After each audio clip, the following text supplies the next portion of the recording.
Honorable colleagues, my name is Rumande Shawolu Kwewum, representing Takum Donga, U.S.A. and Yangtu Federal Constituency of Taraba State. I rise under Order 8 to request the House to hear a matter of serious security challenge in my constituency. Up to this morning, corpses have been picked up. Over 30 villages have been ransacked by bandits and terrorists.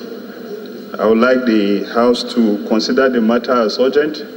The House also further urges NEMA and other spirited organizations to intervene in providing relief materials to the more than 20,000 persons who are now taking refuge in the bushes and nearby communities.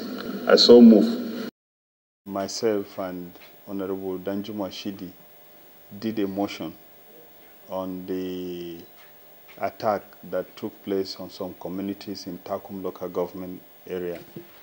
As a result of the attack, when the army unit there intervened, the 6 soldiers were killed and the commander of the 93 Battalion Takum of the Nigerian Army has been missing since then and has not been found.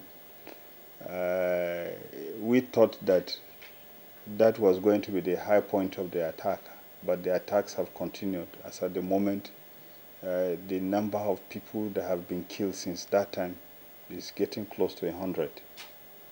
And the people that were killed were not killed in battlefield. There are people that were attacked in their homes, attacked in their sleep. There were people that were old women, children, and old men that are helpless were attacked. Unfortunately, the attacks have spread from one settlement to another. As at the last count, we counted about 23 settlements in Takum local government area. We counted about 17 or so in U.S.A. local government area, and then about 5 in Yangtu. So a large number of people are being driven from their homes. The bandits or the terrorists, when they come, they cut down the farm produce, burn the houses, including churches. And some of these churches, those communities have spent nearly 30 years building them because they continue. There was a heavy downpour which led to excessive flooding in Gulani and Gujiba local government areas of U.S.A. State. Concerned that the heavy rains resulted in unprecedented flooding, which led to the partial submerging of some houses and farmlands and caused extensive damage to properties worth millions of naira in different parts of the local government.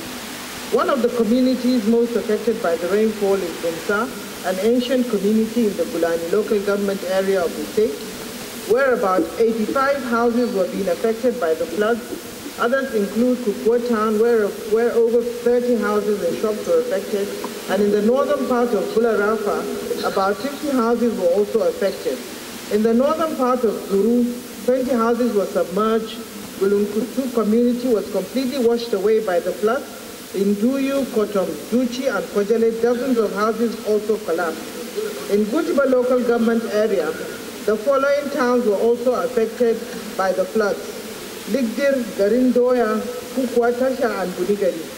Further concerned that the access road linking Bara town has been washed away by the floods, thereby disconnecting the town from the state capital.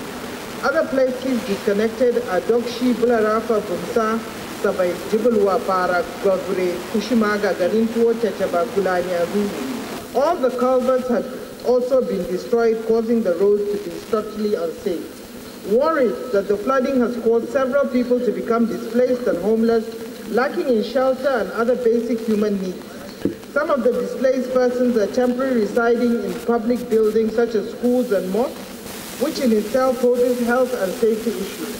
I'd like to commend His Excellency Honorable May Malabuni, the Executive Governor of U.S.A. State, for his quick response and directives to the State's Emergency Management Agency resulting in an on-the-spot assessment by the SEMA, and his visit to the National Emergency Management Agency here in Abuja. Resolves to call on NEMA to assess the level of damage and urgently provide relief materials to the affected families and assist in rehabilitating them. 2, direct the Federal Ministry of Environment, the Federal Ministry of Humanitarian Affairs, Disaster Management and Social Development, as well as other relevant government agencies saddled with the responsibility of flood and erosion control to provide a permanent solution to these yearly destructive occurrences. 3, urge the National Northeast Development Commission, NEDC, to also provide relief materials to the victims, as well as design and construct drainages where necessary, in an effort to rehabilitate the affected areas. That a cut in the provision for federally funded